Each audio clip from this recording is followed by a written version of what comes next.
Dall'inizio del lockdown, quindi si parla dal 12 marzo scorso alla fine di marzo, e in regione si sono persi circa il 65% degli erogati. La cosa sta peggiorando dalle stime il mese di aprile, perché ovviamente il mese di aprile è stato chiuso totalmente, dove le stime parlano di una riduzione di erogato che sfiorano ormai l'80% in media. Ecco, c'è una piccola differenza sulle zone confinarie di Gorizia e Trieste, che in virtù del fatto che non esiste il turismo del pieno in questo periodo, i cali sono molto più contenuti.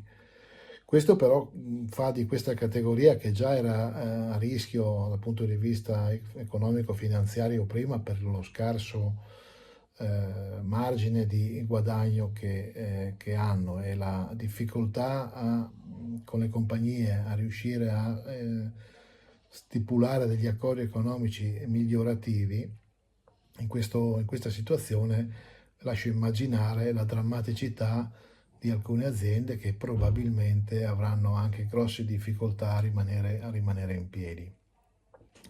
Per cui sono a rischio tantissimi addetti. Io ricordo che in Friuli Venezia Giulia gli impianti sono circa 430-440 e che danno lavoro a un 1200 addetti, quindi sono 1200 famiglie che di fatto stanno rischiando, al pari di tante altre categorie economiche, la loro autonomia finanziaria e la possibilità appunto di continuare la loro attività.